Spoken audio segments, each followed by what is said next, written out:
हदीस में है कि अपने अहलो अयाल के ये फैमिली स्ट्रक्चर और फैमिली सिस्टम जो वेस्ट तबाह होकर बात कर रहा है, और उसमें कहीं ना कहीं उस आग के शोले हम तक भी पहुंच रहे हैं, उसको बचाने के लिए आप कई घर जो है ना वो असल में इबादत खाना है। घर में वो इबादतें हो सकती हैं, इमाम बारगाह में नहीं हो सकती। मसलन अपने अहलो अयाल के साथ एक साथ यानी कुछ देर के लिए बैठना, हुजूर ने फरमाया कि मेरी मस्जिद में किए हुए एक महीने के एहतिकाफ से अफजल है, मस्जिद नबवी में किए हुए एहतिकाफ से अफजल है। यहाँ पर बाकायदा उस कन्वेंशनल इबादत की बात नहीं हो रही कि कोई दुआए जोशन कबीर साथ में मिलकर पढ़े या दुआए कुमैल साथ में मिलकर, तब मेरी मस्जिद के किए हुए एहतिकाफ से अफजल है। कहीं साथ बैठे तो कब बैठे साथ। तो छोटा बच्चा होता है ना, जिनके अभी तक बच्चे छोटे हैं, वो ध्यान में रखें। वो बच्चा आता है, वो एक्सपेक्ट कर रहा होता है, वो आपके साथ खेलना चाहता है, वो आपके साथ बैठना चाहता है।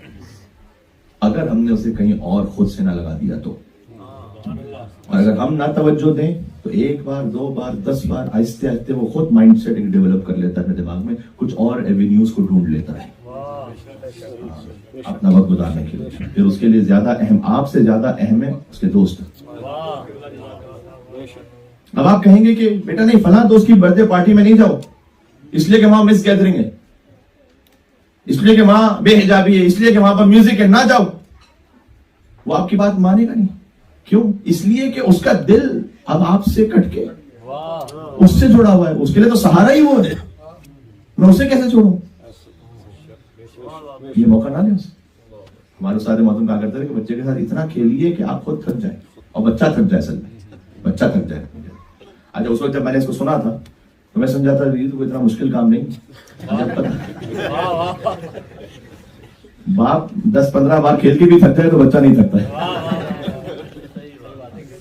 लेकिन ये जो इसके साथ एक फिजिकल एक्टिविटी है, घर के अंदर, घर के बाहर, दौड़ना है, आना है, खेलना है, अब यकीन जानिए किसी इबादत से कम नहीं है अगर कुर्बतन इल्लाह की नीयत से हो रहा है।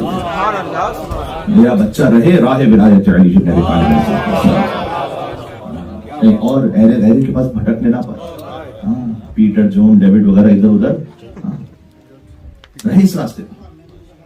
रहना गैर सोसाइटी में है, लेकिन आप उसे जितना अपने घर का एवेन्यू दे देंगे उसमें, मैं चूंकि यहाँ पर एक विजिटर हूं लिहाजा मैं ज्यादा हक भी नहीं समझता अपने आप पे कुछ ज्यादा तबसरा करूं इन मामलात पे, लेकिन नहीं मालूम कि अहले के मस्तूरात को भी कहीं ना कहीं जॉब करनी पड़ती होगी या उनके क्या मामलात हैं। लेकिन अगर आप इसको मिनिमाइज कर सकते हैं तो कीजिए। इसलिए अगर बच्चा चाइल्ड केयर में जा रहा है तो चाइल्ड केयर में दिल लगा लेगा, पहले नहीं लगेगा उसका दिल, उसके बाद वो दिल लगा लेगा। फिर आप जब वो 10-12 साल का हो जाते हैं कि बेटा मेरे पास बैठो, वो क्यों बैठेगा? और याद रखिएगा चाइल्ड केयर का डायरेक्ट ताल्लुक है ओल्ड एज होम बिजनेस के साथ। मैंने बात कही है, अब आप सोचिएगा मैंने क्या कहा। चाइल्ड केयर का ताल्लुक है ओल्ड एज होम बिजनेस के साथ। समझ में आई? बच्चा ये अच्छी तरह समझता है कि जब मैं इनकी प्रोफेशनल लाइफ में या इनकी किसी सोशल लाइफ में रुकावट था तो इन्होंने मुझे भेज दिया था कहीं। दैट मीन्स के इट्स क्वाइट नॉर्मल। मतलब ये हो सकता है कि अगर मेरी प्रोफेशनल या सोशल या फैमिली लाइफ में भी ये रुकावट हो तो है एक जगह। आप कभी सोच सकते हैं कि आपने माँ बाप को, जो बुजुर्ग हैं उनकी बात कर रहा हूं, आपने माँ बाप को भेजेंगे किसी और? क्यों? इसलिए कि आपके माँ बाप ने कभी आपको अपने आप से जुदा नहीं किया। आपके माँ बाप ने चूंकि कभी जुदा, जैसे भी हालात थे, जैसी भी गुर्बत थी, जैसे भी उनको कुर्बानी देना पड़ी, उन्होंने साथ ही रखा। इसलिए कभी आप तसव्वुर नहीं कर सकते कि आपने माँ बाप को उठा के कहीं डालेंगे। बच्चा सोचे क्योंकि वो इस एक्सपीरियंस से गुजरा है। आई नो, देखिए मैं भी एक वेस्टर्न वर्ल्ड, वेस्टर्न तो असल में तो नहीं है दुनिया के मैप पर, लेकिन काउंट वो वेस्टर्न जगह के साथ ही होता है। मैं भी रहता हूँ उसी जगह पर, मुझे अंदाजा है कभी कोई ऐसी मजबूरी हो जाती है कि टेम्पररी वक्ती तौर पर, अगर चलिए कोई रिकमेंडेड नहीं, लेकिन उसके बावजूद भी अब कोई ऑप्शन नहीं रहता, कोई चारा नहीं रहता, वहां सामने जिस जगह पर रह रहे हैं अब बहुत मजबूर हो।